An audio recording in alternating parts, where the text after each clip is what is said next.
Akhirnya, kesampaian juga saya menonton sebuah film yang merupakan kelanjutan kisah cintanya Dylan, yang kali ini merupakan film keempat, serta mengambil sudut pandang dari karakter baru yang bernama Anchika. Tapi tahukah kalian apa yang menghantui film ini? Yang pertama adalah kesuksesan trilogi Dylan yang mencetak pundi-pundi uang, dan yang kedua adalah Iqbal Ramadan. Dua hal inilah yang menghantui film ini. Lantas, apakah mereka berhasil lepas dari bayang-bayang tersebut? Gak punya nama. Kalau nggak punya nama, terus manggilnya gimana? Terserah lah. Sebelum saya mulai panjang lebar membahas mengenai film yang satu ini, saya harus kasih disclaimer terlebih dahulu. Sebisa mungkin filmmakernya lah yang bertanggung jawab untuk mengalih mediakan apa yang ada di novel ke medium layar lebar. Dan sebuah kenikmatan tersendiri jika apa yang saya tonton akan membayar semua perjuangan tersebut. Oke, peringatan terlebih dahulu. Saya mungkin akan mengungkapkan spoiler berat untuk film ini. Jadi, untuk kalian yang tidak tahu apa-apa tentang Anchika, mending nonton dulu aja filmnya. Ini tuh buku-buku motivasi yang bantuin Akang jadi sukses sampai sekarang. Jika wajib baca buku ini. Yang wajib mah sholat 5 waktu, Kang. Mau Akang imamin?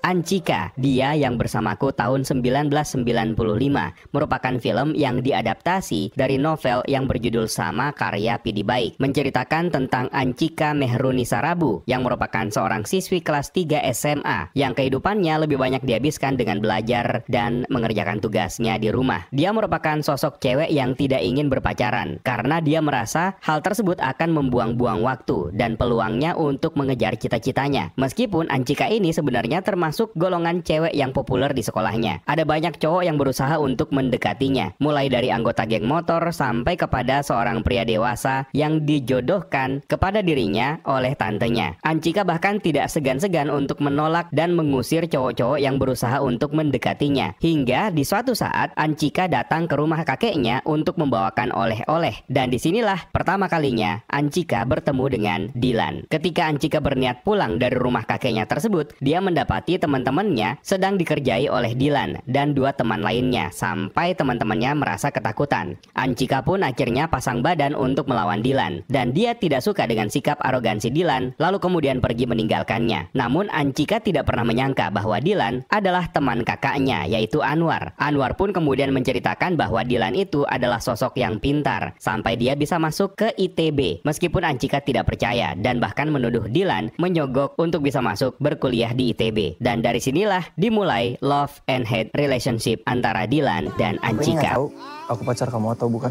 Menurut kamu? Menurut aku... Berbeda dengan 3 film pendahulunya, film ini naskahnya ditulis oleh Tubagus Dedi dan Benny Setiawan bertindak sebagai sutradara. Film ini diisi oleh ensemble cast yang didominasi oleh orang-orang baru yang sebagian diantaranya memerankan karakter-karakter yang pernah ada di trilogi Dylan. Leading karakternya tentu saja adalah Arbani Yaziz sebagai Dylan dan Z JKT48 sebagai Anchika. Merekalah yang menjadi sorotan utama. Jika banyak yang mengeluhkan kenapa pemeran Dylan diganti, kalian nonton dulu aja filmnya. Arbani tidaklah sepenuhnya gagal memerankan karakter ini. Kalaupun ada yang salah, kenapa bukan dia saja yang menjadi Dylan sejak awal? Karena pada dasarnya Arbani cocok untuk menjadi Dylan. Bahkan rasanya siapapun juga cocok untuk menjadi Dylan. Mau tidak mau, kita pasti akan mengomentari Dylan yang baru ini. Karakter yang memikat, masih tetap rebel, penuh gombalan baku yang khas, juga fashion stylenya masih sangat melekat dengan karakter ikoniknya. Tapi yang menjadi pembeda, kedewasaannya yang menjadi hasil dari evolve yang terjadi mengingat Dylan di sini sudah berkuliah. Otomatis karakternya sudah mengalami pendewasaan dan ini cocok dengan pembawaannya Arbani. So, nyaris tidak ada yang salah. Sekali lagi kecuali kenapa bukan dia saja yang jadi Dylan sejak awal. Bagaimana dengan karakter utamanya yaitu Anchika? Juga tidak ada masalah kecuali 1-2 kali Z terdengar kelepasan menggunakan aksen ibu kota alih-alih Sunda. Padahal satu hal yang saya suka dari film ini adalah adaptasi logat Sundanya yang sangat kental.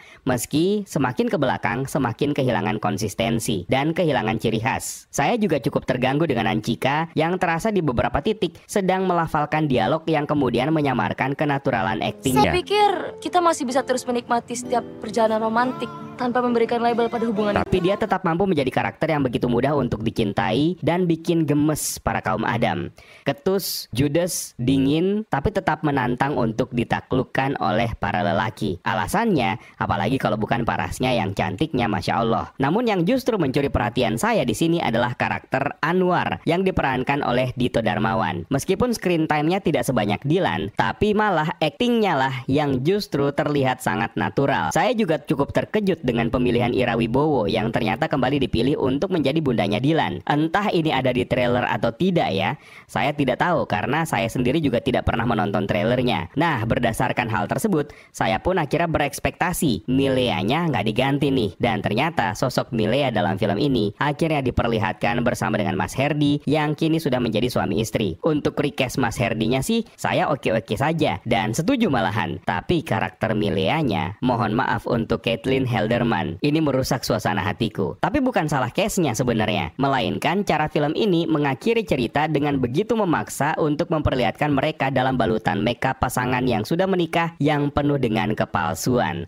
Saya malah berpikir dengan sulih suara saja rasanya sudah cukup untuk membuat theater of mind kita saja yang membayangkan bagaimana mereka berempat bisa menjalani hidup masing-masing ketimbang harus memaksa menyajikan visualnya. Saran saya, mending merem aja di bagian ending ini. Cemburu itu cuma buat orang yang tidak percaya diri.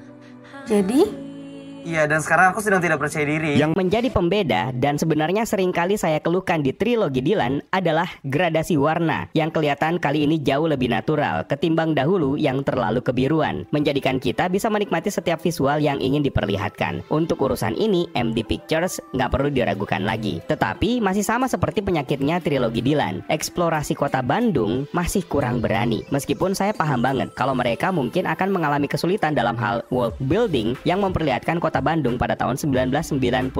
DOP-nya bahkan dengan licik memainkan angle kamera sempit agar membuat kita believe kalau itu adalah tahun 1995 dengan segala keterbatasan yang mereka miliki untuk menghadirkan berbagai macam jenis kendaraan yang pernah ada pada tahun tersebut. Dan satu hal yang paling mengganggu adalah dialog baku yang sering kali terdengar kaku yang terucap dari para karakternya. Dialog baku bukan menjadi masalah bagi saya sebagai seorang yang mencintai film dengan berbagai macam barisan dialog. Namun terdapat begitu banyak titik kekakuan dalam film ini ketika mereka melafalkan dialognya. Tidak berjalan dengan natural apa adanya. Dan overall dengan kualitas narasi film yang tidak begitu baik ya, sebagai penonton hanya ingin menjawab rasa penasaran saja. Seperti apa ending Dilan, Anchika, dan Milea sebagai tiga tokoh sentral di 4 film adaptasi novel PD Baik ini. Itu saja, tidak lebih. Namun penilaian ini tentu bisa saja berbeda dengan kalian yang sudah menonton film ini. Terutama untuk kalian yang mungkin memang sudah mengetahui seperti apa ceritanya dalam buku novel sebagai source materialnya. Meskipun PD Baik dalam film ini bertindak sebagai pengawas kreatif, namun rasanya masih ada beberapa bagian yang tidak dimasukkan ke dalam cerita yang membuat kita tersesat di dalamnya. Dan kalau kalian sudah menonton, coba tuliskan pendapat kalian di kolom komentar di bawah ya, Universe.